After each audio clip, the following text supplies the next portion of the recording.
Okay, I think it's time to start. And as a start, I just wanted to introduce the seminar series and then our speaker of today. So welcome everyone. I know we also have quite a few online participants, so welcome both to everyone in the room and everyone that's online. This is a Stockholm Seminar, and the series of Stockholm Seminars covers a broad range of sustainability science perspectives with a focus on the dynamics of and stewardship of social ecological systems.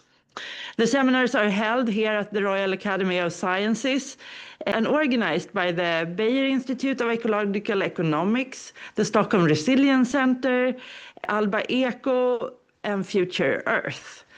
And throughout the years, they started in year 2000, and over 200 of the world-leading scientists and experts have taken part in this seminar series as speakers.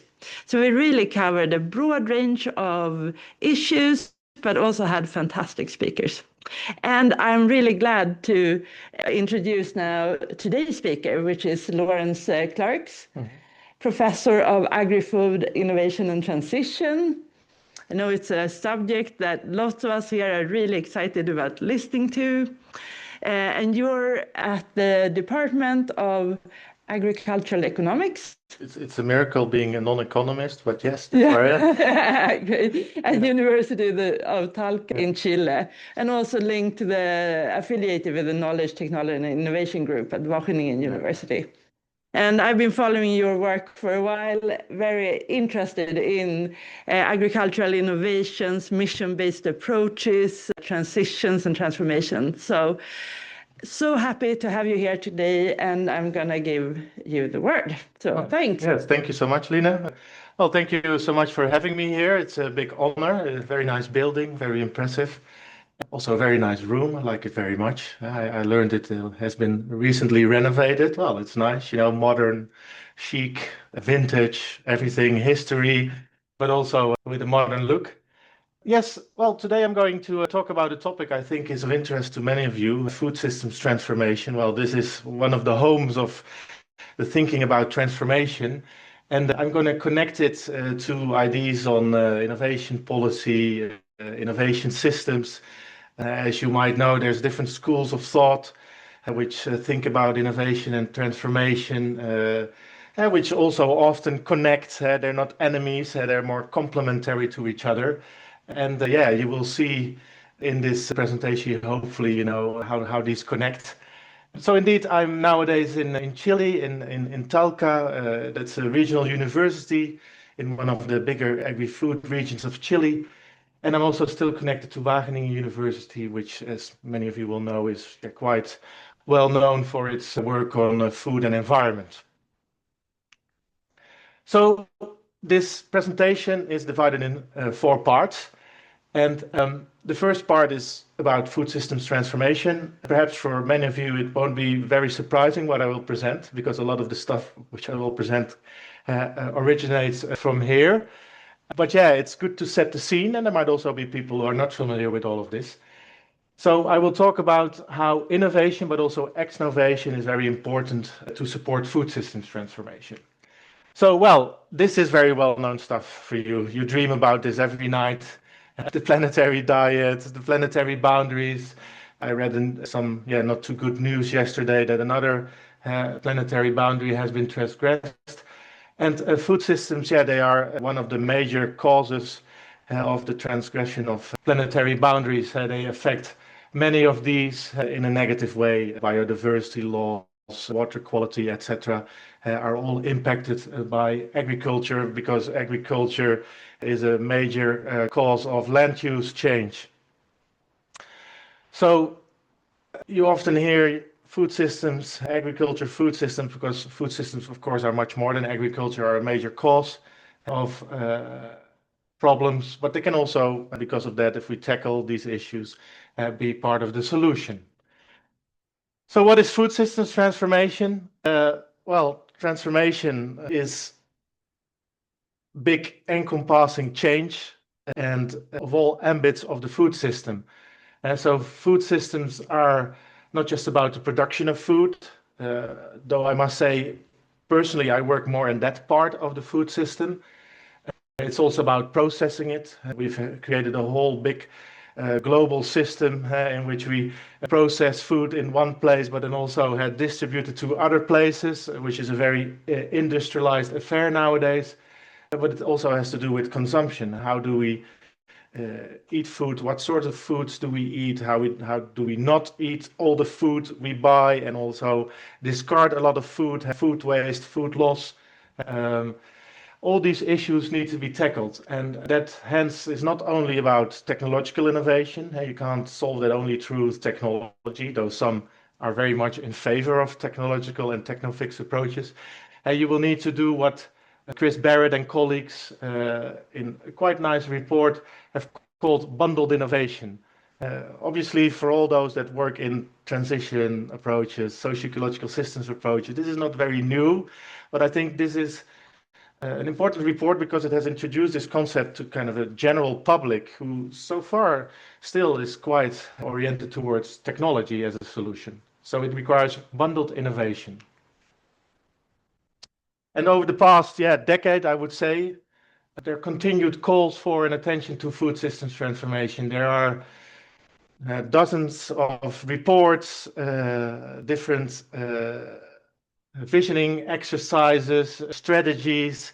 These are done at a country level, at a continent level. For example, the United Kingdom is applauded for having as one of the first countries really like a food strategy instead of an agricultural strategy. The World Bank in the continent where I now live has done interesting work, panoramas alimentarios futuros, like future panoramas for food systems, looking at different options. People have also been looking at, what is the role of economics. I think there's also some connection to people here. Well, these abound. This is just a couple of them. So this continues to be an important topic. I think this year there was also this kind of taking stock of what has happened since the Food System Summit. So there's lots of work going on. We're not yet there, but lots of work in progress. And well, of course, here next week, mandatory presence for all of you, the launching of the next 11th report. I think I'm now sort of the warm-up act for this, like an opening act.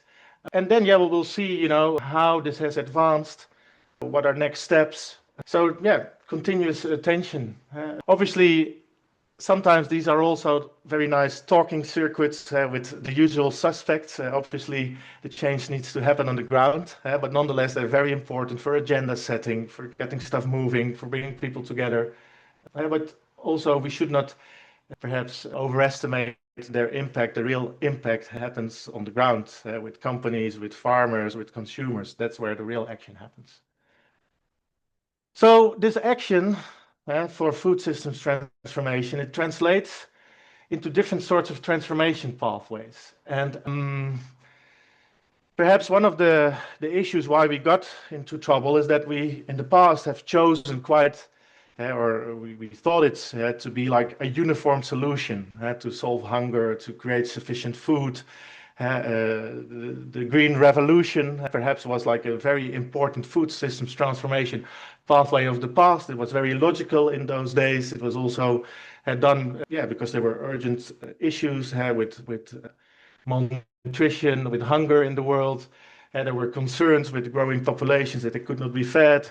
There were all kinds of new technological opportunities. It was a logical pathway to embark upon in those days. It got us into this current situation in which we are. Also, it has shown that it doesn't work everywhere. It hasn't been a success everywhere. So now what you see is that perhaps learning from the past, there is not one option, but there are multiple options that are being explored. And this is on the one hand, good, a bit of diversity. On the other hand, you could also say it's confusing. You're probably familiar with these terms: sustainable intensification, ecological intensification, agriculture, food 4.0, 5.0, 6.0, circular agriculture, bioeconomy, food systems, cellular. Charlotte's thesis. So, where are you, Charlotte? there you are, deals with this type of agriculture, digital agriculture, vertical agriculture, regenerative, nature inclusive, nature positive, etc., etc., etc. There's many different paradigms with underpinning technologies, with underpinning value systems. Sometimes you only also see real battles in that. There's this work on the wizards and the prophets in food systems transformation, the techno-optimists, the techno-pessimists. They often clash. There's also people who say, well, you shouldn't, take such extreme positions, but be like perhaps a techno-realist, be in the middle. Anyway, there's lots of diversity now, and probably some of those paradigms will consolidate, some of those paradigms will not consolidate. But I also think that we might not want to bet, on one horse and have one future food system, but have a couple of them to also accommodate different sorts of people, different sorts of ecosystems, different sorts of contexts. Well, I already mentioned these. One is circular food system bioeconomy. This is, for example, a very strong paradigm in the Netherlands, my country, not of residence, but where I was born. I'm a Dutch citizen. And yeah, this is strongly guiding investments in science. It strongly guides the policy agenda. It also currently is provoking quite some resistance. And also we have a lot of parties in power now who are actually against this paradigm. But yeah, still many people say this is where we should go. There's also many people saying, we need to make use of the digital revolution. We need to work with sensors, with drones, with AI to really optimize systems, optimize use of nutrients, optimize use of water, make sure we don't waste any resources. Some people then say, yeah, well, that's a paradigm that only benefits large, big farmers, and it's actually sort of an extension of the current paradigm. It's optimizing a current paradigm, but not radically changing it. Some people say, no, we should go towards agroecology fully, we should reject digital. And some people say, well, maybe we should merge it, have sort of mini robots on highly diverse fields. So there's also people, actually he's in Sweden, Thomas Daum, has written a very nice paper on utopia and dystopia with regards to agri-food robots.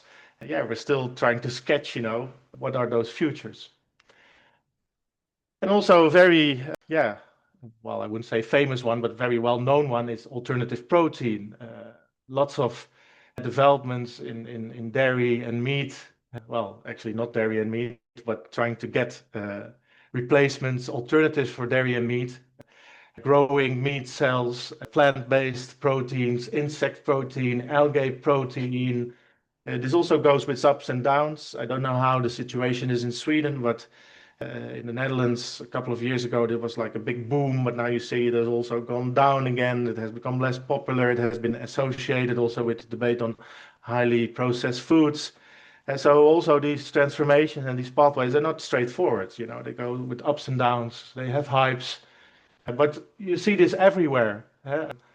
You also see this in Latin America, where they are kind of big beef eaters. I've even seen it in Uruguay, where I saw kind of graffitis in Montevideo with on the one side a head of a dog and on the other side the head of a cattle. And it says doble moral. So why do you take such good care of your dogs while you eat the cows? And that in a beef country like Uruguay. So yeah, you see a lot of movement also in this space. Just going a bit deeper in some of the examples. And yeah, what is also important to consider is that these different pathways, they also imply different ideas on how to fulfill sustainability criteria. This is a very nice paper by Aniek Hevink and colleagues from Drift in Rotterdam, the Dutch Research Institute for Transitions. And they've developed sort of a sustainability compass in which they look at different elements. How does an envisioned food system take care of healthy, adequate, and safe diets? How do they also relate to issues of justice? What are the implications for different groups in society of a certain food system future? I've read this is also kind of an attention point in the new Eat Lancet report. Of course, how do they impact on the environment, but also how do they lead to economically thriving, robust food value chains? Where you could also say, well, maybe some of those systems want to get rid of chains. They don't want to have these long chains anymore. They want to have local systems. So you will see different outcomes and trade-offs for different pathways. And of course, you can model this, I think, here at Stockholm Resilience Institute, or well, not here, but since you're part of the organizers, and you're also doing this kind of work. And I think the point of economics, it's also an important point to address, and perhaps it's one of the more under-addressed issues. And what is the role of, economy and the economic model we envision? Some people say, one of the bad things of the current food system is that it has become so highly, capitalism driven, and that it has become highly financialized. It has become an investment object, also the food system, whereas food should be a human right. We should not buy food, we should just have access to it. Food as commons, for example. So you see, well, that people are already thinking about this, sustainable agri-food systems for a post-growth world, also using degrowth, post-growth models. But yeah, other people like Rayworth, I think she also did a Stockholm Seminar many years ago here. Well, donut economy is a model that could be applied. Well-being economics, Nikki Pau is a professor at Amsterdam. And well, mission-driven economies, that's also in the title of today, missions. They're all ideas about how to differently organize economies. But I must say, I see this part so far less addressed in this whole debate, and I think it's an important point also to address. And then innovation and exnovation. We always talk a lot about innovating our way out of crisis, bringing into being new things, new ways of doing things, new bundled innovations. But you also need to get rid of the old stuff, and that's probably the hardest part. So this is the X curve, again from Annick Hevink. She was in Sweden also, wasn't she? Yeah. This is where she learned it all. Yeah. This is where it actually came from.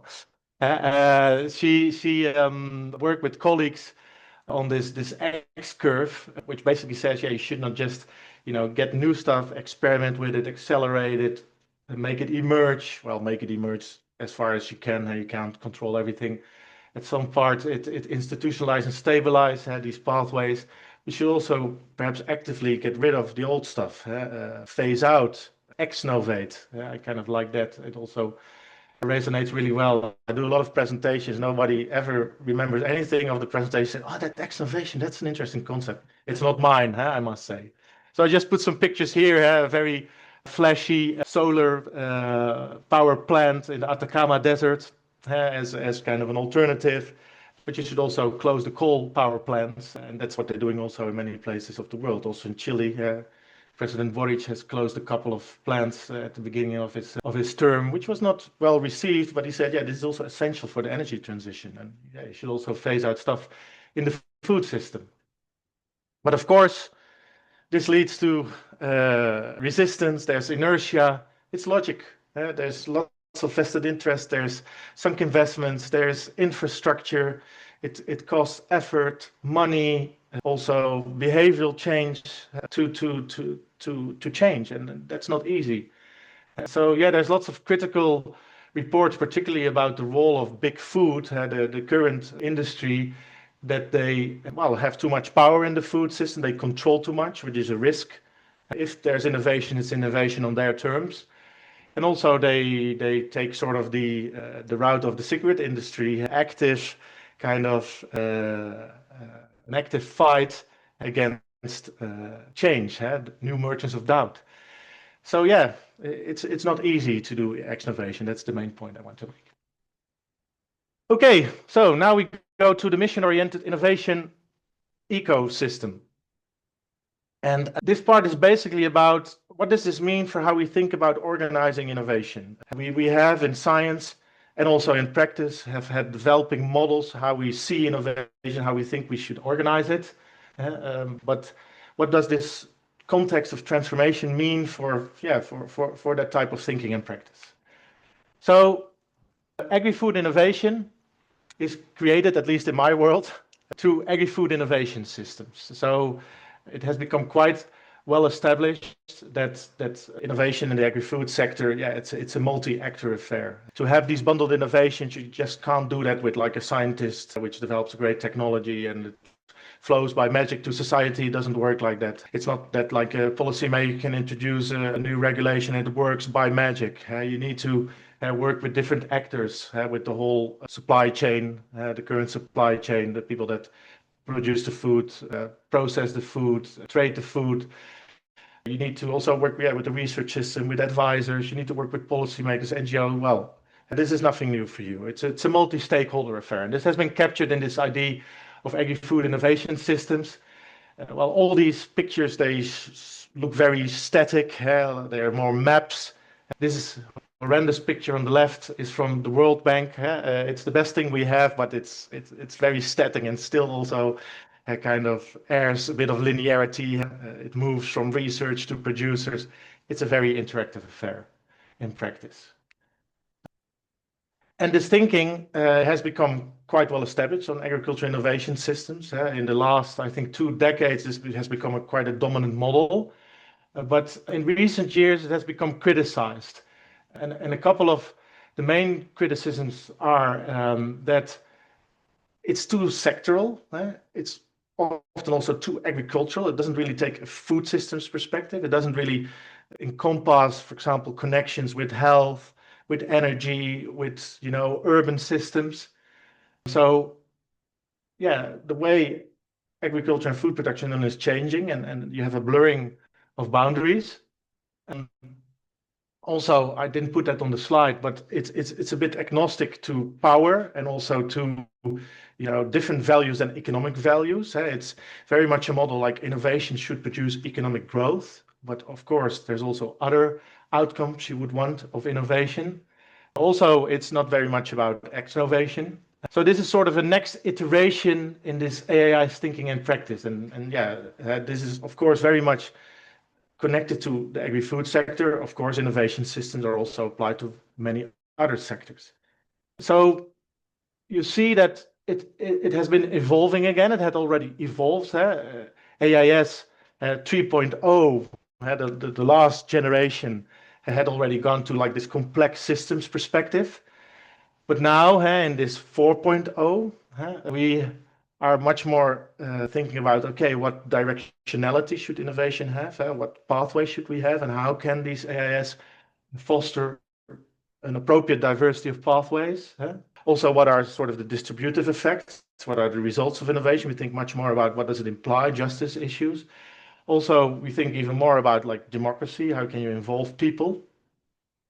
And it also connects to thinking in generic innovation studies that we have moved now to this frame 3 of transformative change. So frame 1 is more or less this technology transfer model. Frame 2, systemic perspective in agriculture. We first had our own one, the knowledge and information systems perspective. This is 2.0, 3.0. And now we need to move to this frame 3, which in the case of agriculture innovation systems is sort of this fourth generation. So, and since, well, I think in agriculture innovation studies, we've now also much more connected to generic innovation studies. We used to be a little bit more in our own little bubble in the past. We don't develop this sort of thinking in isolation, and you see that also in other parts of innovation study, this idea is being captured, and it has been captured through this concept of mission-oriented innovation systems. So basically, this is about that you take as kind of the organizing principle how people connect to a certain pathway and which people connect to that, which can also go beyond people from the agricultural sector. And it tries also to capture this multi-sectoral dimension. So for example, a mission-oriented AIS could be like a protein AIS. It's about the actors that try to do protein transition. It's about actors that try to do circular bioeconomies, digital agriculture.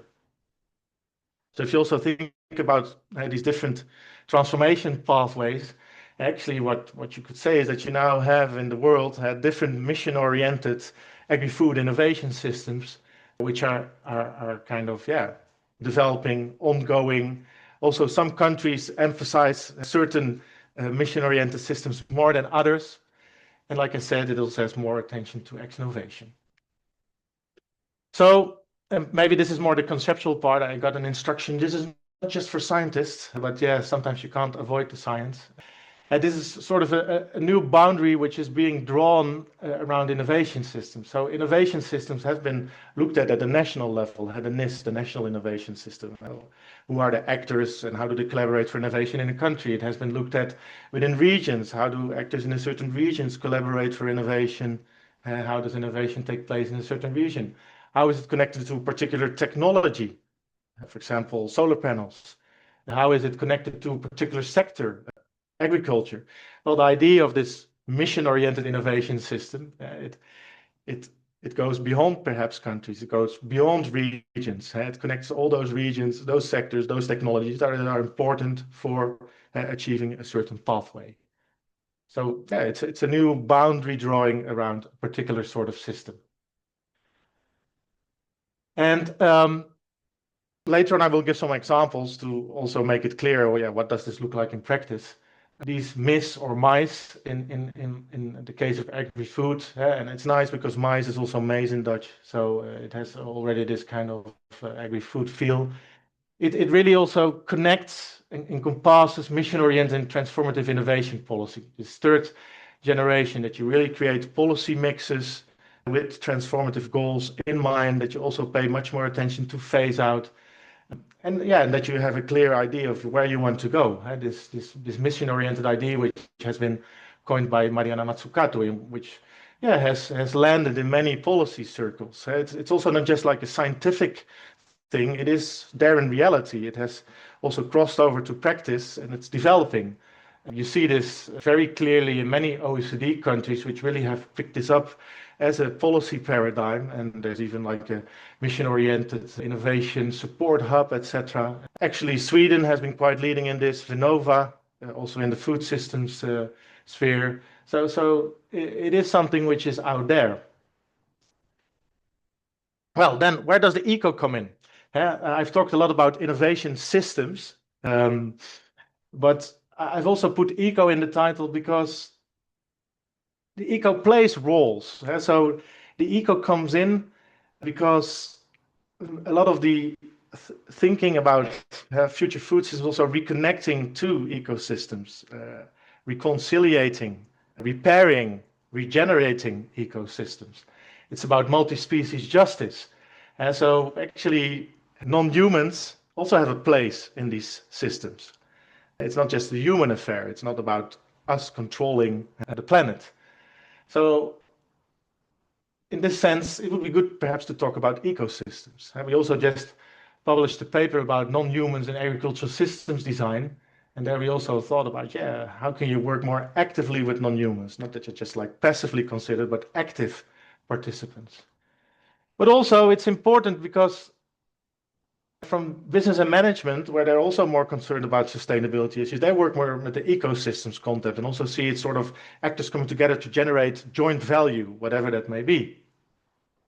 But also it's just basically a pragmatic thing. Maybe we should talk about ecosystems because, yeah, the discourse has evolved. People speak more about ecosystems, and perhaps it resonates better than systems with people. So that's maybe why we should talk about ecosystems. But in many regards, it's also similar. This is something to still figure out. Those that are very strong semantics can eat their heart out on this. So what can you use this sort of perspective for? What can you do practically with it? Well, you can use it from an analytical perspective to see, in a country, what are the missions? What are the prevalent pathways, transformation pathways, for example, a country espouses, endorses? How much investment is there going? Which are transformation pathways which are not supported, which are more grassroots? What is the balance? So relative size, importance, attention, what are the policy mixes? Also, why have they emerged? Why are these pathways emerged? Are they very techno-pushed? Are they coming from like a broad philosophical reflection? This is also how do they enact sustainability and transformation, but also who drives them? Are these policy actors? The mission-oriented approach very much puts, again, a lot of kind of driving force with the state. It says laissez-faire models have not worked. We need to have more state intervention, but Is it the state driving it? It's not also like with perhaps the moonshot missions from the past when it was very state driven. We live in different societies. Or then perhaps in some society it is very state driven. For example, in China it's very state led market economy.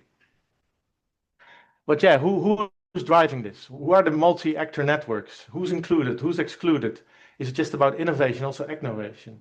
And also, where do they play out? In, across countries, globally?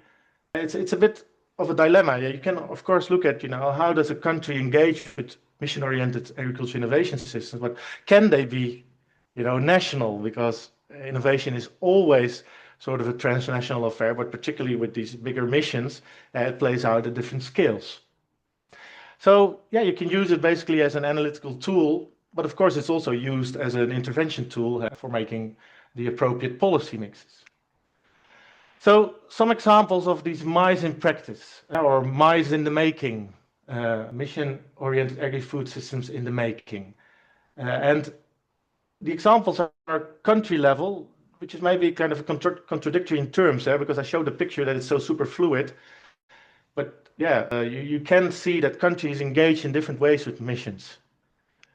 So my country of origin, the Dutch food system, well, their circularity is the guiding paradigm.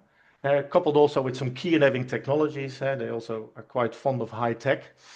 But here, a couple of years ago, also because of a big input of science in kind of changing the thinking, a lot of scientists have lobbied actively with government to put the circularity idea on the policy agenda. Government has decided, well, let's go for circular agriculture. And this has also been embedded within what is called the top sector agri and food, which is sort of a key sector policy approach, which was the common approach the last 2 decades. And they basically have said, well, these top sectors, they should embrace the circularity paradigm and should start developing it. And it's on the field, on the farm, but it's also on a territorial level and also in a value chain. You can pick up circularity in different ways. So how has this kind of circular agriculture innovation system developed?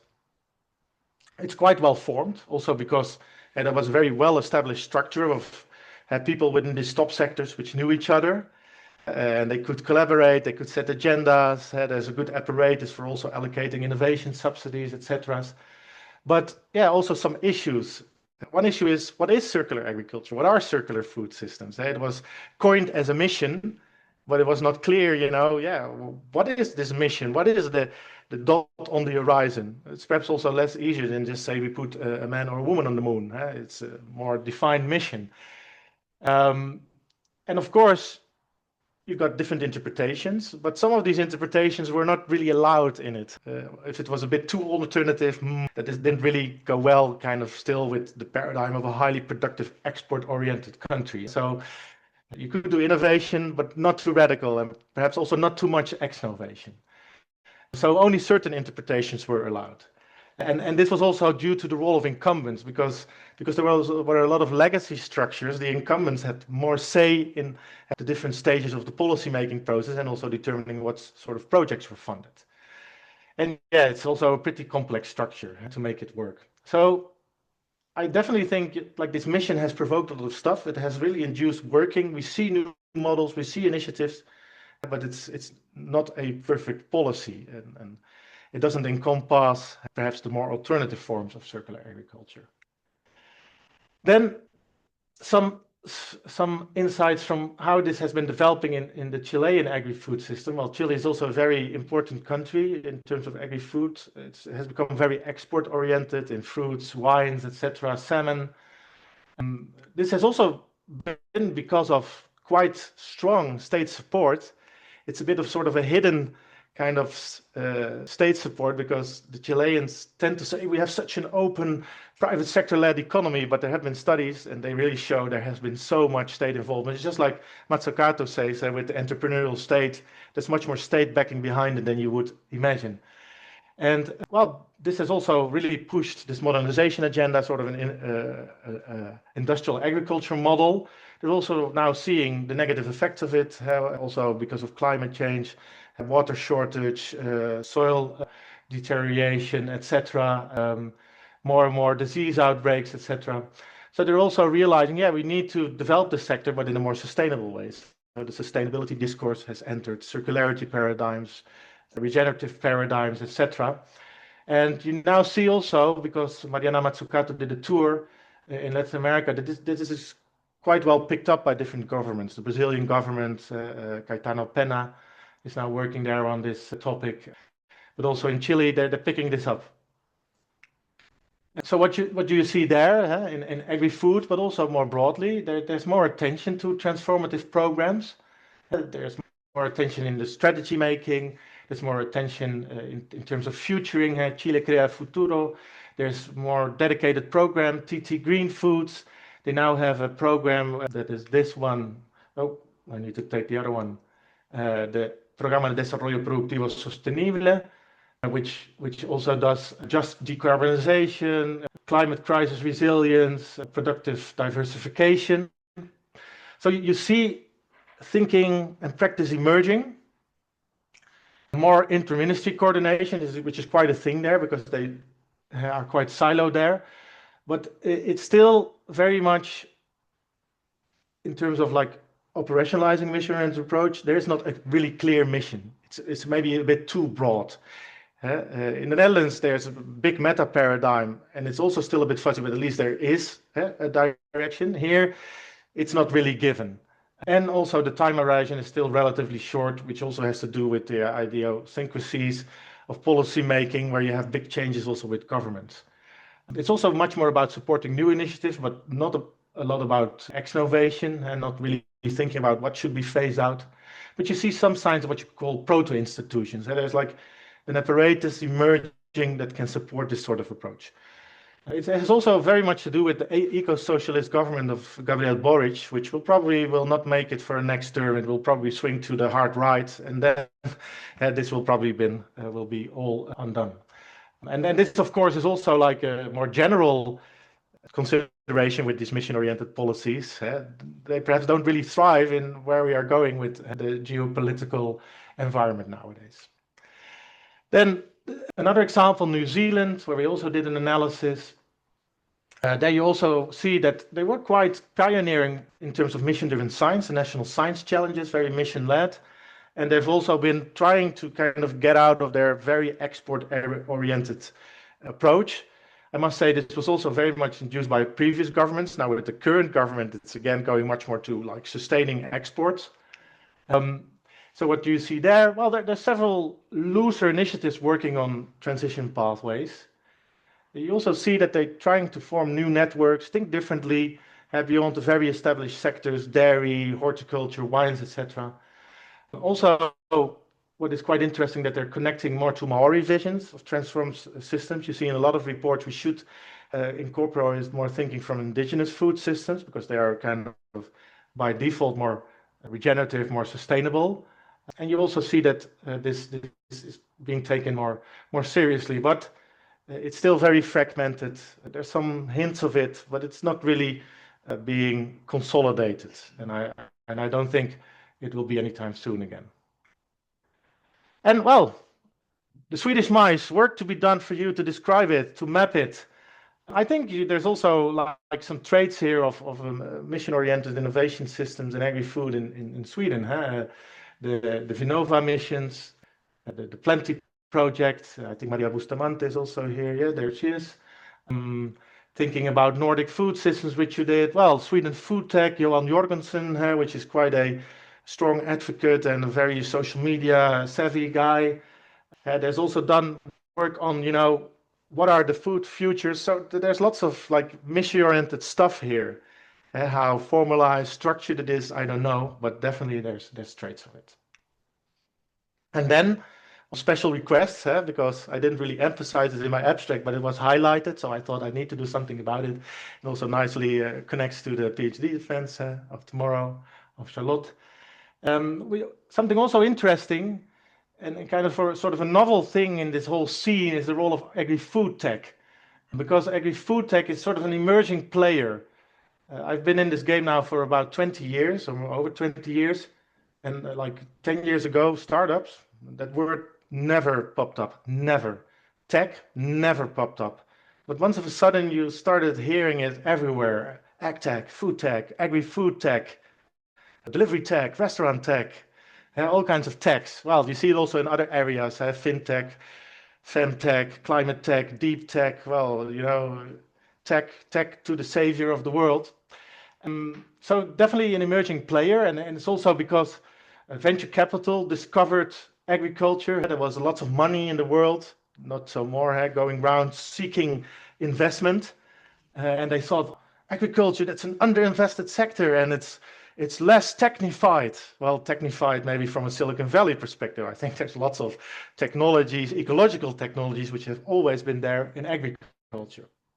So you see that, yeah, in recent years there has been a lot of investment in agri-food tech. It has been rising. It has now dropped, also because a lot of investors which didn't come from agriculture discovered this is not like a fast return on investment sector. And the interesting thing from a mission perspective is that they often claim to be transformative and mission driven. They say we are radical, we are transformative, we're going to solve this problem. They pitch it in all these different categories, biotechnology, bioenergy, e-grocery. They encompass the whole food system, basically. So just as innovation systems, you have multiple players which need to complement each other, which need to support each other. And this is also where the term ecosystem comes in again, because these are called startup ecosystems or entrepreneurial ecosystems. They often don't call them systems. Why? I don't know. This is still something a PhD student can work on for 4 years. So what you see here, the physical spaces to work on. You see incubators, accelerators, science parks, physical spaces, co-works, whatever they're called. There's funding, there's expertise, there's mentoring, there's boot camps. It is a whole terminology, like boot camps, pitching, investability. Well, it's an interesting world if you go into it. And if you look for like startup maps, you will find hundreds of them from different places. And I just looked this one up on the internet. This is the Stockholm Food Tech Startup map with different sort of startups. I don't think they list the incubators, but without doubt, there are multiple ones here. So we are doing work in progress on this in Chile with Daniel Gaitan Kremaski. And we are, and it's in progress because we have started this project recently. There's some early work which we have recently submitted. And we really want to look at, what sort of change do they really engender? What do they really do? How transformative is this, or how potentially transformative is this? And what is the role there of the startup ecosystem? Is it really a mission-driven system? So some early findings.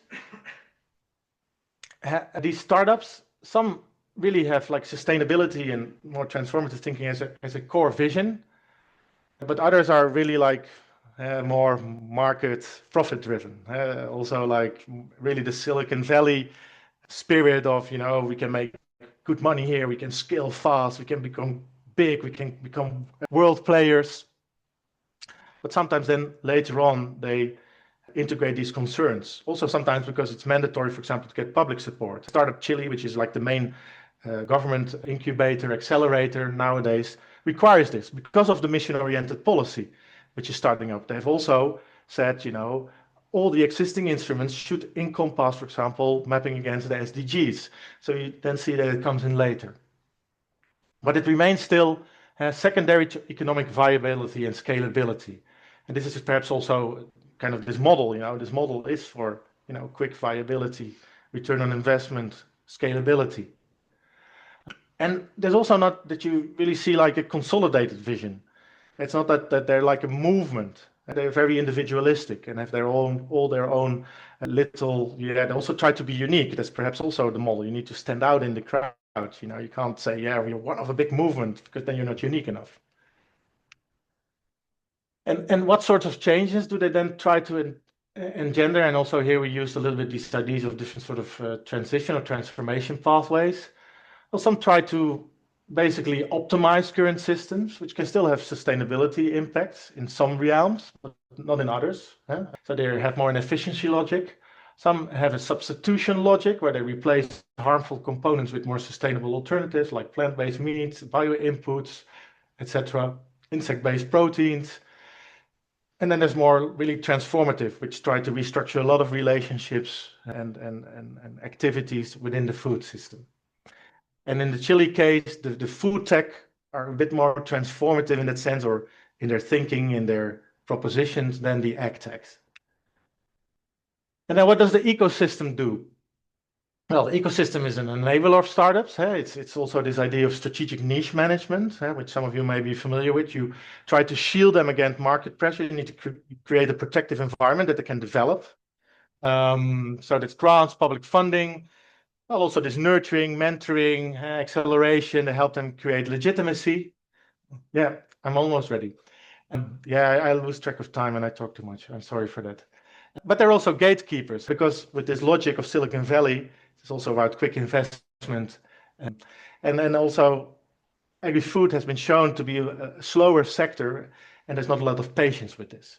But there's some more mission-oriented actors, impact investors, specialized incubators, venture studios, which do have more kind of this idea of patient capital. And you also now see a big debate in agri-food tech. This Silicon Valley model is not really working for this sort of sector. It doesn't have the same logic as an Uber or as an Airbnb. So what can we see there? Mostly incremental. Also, the connection with incumbents is that, you know, this is interesting for big companies because they can use it sort of as a test bed, and then if it's safe enough, incorporate it. You do see some earlier signs of deeper transformation, but yeah, there's a need to connect it more with transformation agendas, so stronger kind of directions. We think finance, perhaps have some intermediaries, some better tailored incubators to really enable more of this transformative approach. Well, emerging Swedish insights, you know, there's so much good stuff happening here. We have the great thesis Maria. Tomorrow, this other great thesis will be defended. There's already a basic guide. There is also an awareness that it's not just about tech, but also about other stuff. So it's great that Sweden is also contributing to this debate. Well, then the concluding messages. Well, this mice is an emerging perspective. You now do see more work popping up, assessing countries. The one on the bottom is from Austria.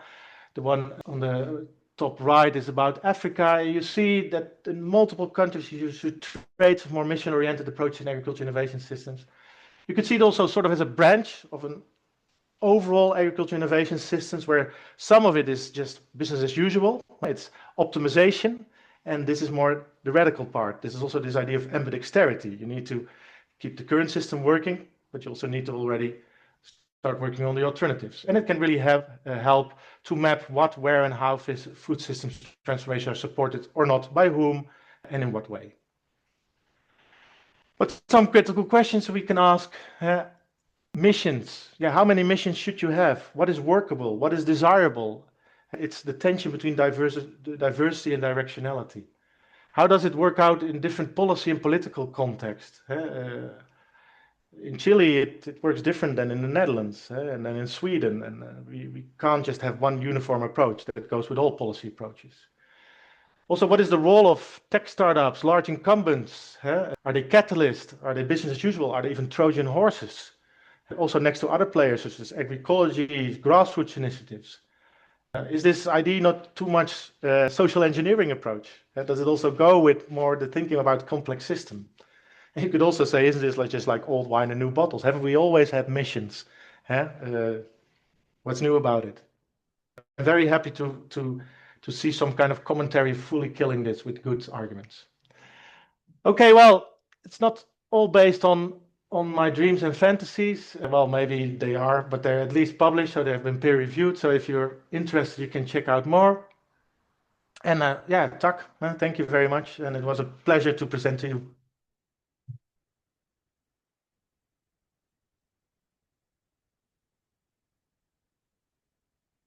Thank you so much. You're welcome. Oh, okay. But maybe Yeah. Yeah, thank you so much. I would think we have time for a few questions, and I just want to first open up to the audience to see if anyone has questions, and see Uno and then Mary, and yeah, so Uno, you can start. Yeah. Thank you. Yeah, I think we need microphones for the recording. Okay, I watched some earlier ones, and it was always, you need to use the microphone. Yeah. thank you. You're welcome. Uno Svedin, a delight. Could you get back to the questions? It was the second last. Yeah. Now, how does a mission-oriented approach work out in different policy and political contexts? And then you can hook it on your earlier part of your presentation that there are things that are zoomed in on food itself, which is the traditional, and then it's embracing it in a broader context. So that is what that question has to do. And now I will ask you with regard to this context, you could say plate on which the food is in the middle of the plate. These other things that has to do with the mission-oriented approach have other logics than the food, right? And that is why they are not sort of easily coming. You were mentioning earlier in your presentation, energy, water, and all sorts of stuff. So how would you connect the logics of the inner plate, which is the food entry, and the plate in its surrounding? Yeah.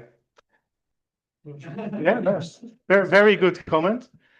Well, should I respond or reflect? Well, I think one thing is sort of the embedding and translation of the mission approach overall with policy culture, political context, policy legacies. It's very important to perhaps be flexible with certain principles, not implement as a blueprint approach. Well, that's nothing new. You can't do that with any approach, but it's still a mistake that is often made, that you just say this can work everywhere. Perhaps in some countries it's better to leave it open. It's not a bad approach. In some countries you really should fix it because it makes it work better. That's more sort of the context of countries in which policymakers are trying to embrace this approach. In terms of the food system and mission-oriented working in the food system, indeed, I think the enormous diversity of food production context, of food cultures, of food environments makes it different perhaps indeed than energy systems, where perhaps the choice of particular systems is much more limited. It's also perhaps dealing with less players. Well, in terms of energy, if you take centralized energy systems, it's perhaps you deal with a couple of big companies. It's of course different with decentralized energy, but that is indeed a difference. And I think it's also the temporality. So in some sectors, perhaps the time aspect, I wouldn't say you have more control, but in agriculture you have to deal with seasonality. You have to deal with the build-up of agro ecosystems. For example, if you want to move from a monoculture system to a really resilient regenerative system with a lot of species, that takes time, and that how to deal with that differently, perhaps that's something we haven't yet figured out. But this is a very good question. I hadn't thought about it. That's a good one. Yeah. Because sort of have to Yeah, sorry that I took too long. No, My fault. Hi, my name is Mary Sherman. I'm a PhD candidate at SRC, and I'm wondering, based on your work in different contexts, if you've been able to identify any early signals for the potential for deeper transformation. Ooh, early signals. Well, I think let him. One early signal is that you really get like a very strong new discourse embedded. I think like discourse, ideas, people talking about something, when it really gets to the values, I think that is a good sign. I think then most probably also, appropriate technologies, appropriate, value models, etc., start appearing. I think it all starts, most strongly with strong and permanent and really embedded discourse, which also really touches like perhaps the emotional level of people, that it's also very present, in perhaps mainstream media, etc. I think that is perhaps a good predictor that you have real change. But it's also not a guarantee, because it can also flip back. But I think that is one very important indicator. Yeah. Okay, my name is Gunnar von Koch, and I come from the dark side. Oh, that's great. Business. Oh, I Okay. thought you worked with Victor Galas, that you're one of his dark machines. No. Okay. No, and I actually came here to hear a mission which I formulated in my own head, how to create sustainable agriculture and a food industry to produce healthy food for healthy people. And you mentioned health and healthcare, but to me, this is the obvious driver. You want to be healthy as a person. So how come, what is the connection with healthcare, and especially preventive healthcare? Yeah, no. Which is actually very much top of mind of all politicians, because healthcare costs are soaring. And if there is no connection, why shouldn't there be? Oh, definitely. Well, as I indicated, though I nowadays work with the food systems, outlook, I'm still very much, biased towards more the production side. But in my previous life, I taught a course, Settings in Health Promotion, which was about a systems approach to health, and healthy prisons, healthy schools, healthy sport clubs. So I'm very much aware of that kind of health promoting environment is key to driving other choices. It's about, what is on offering in neighborhoods. Do people really see prevention as more important than curation, salutogenesis? You say that this is on top of mind of governments, perhaps it is, but you don't really see it yet back in many policies. It's still often prevention, which is, less prioritized. Wellness and healthcare. Yeah. Well, perhaps. No. Well, perhaps that then should be perhaps more a driver also, in the setting of missions, working from that perspective. If we want to have a healthy environment, what are sort of things in other places which need to be done? Well, I think also with the planetary diet and the Eat Lancet work, that also starts from diet, and perhaps this is a very good remark. This is perhaps also something which is not often done in this mission setting. It's still often driven from a technology, and perhaps that should be the flip in the thinking. So that's a very good remark. Yeah. Thank you. Okay, you're welcome.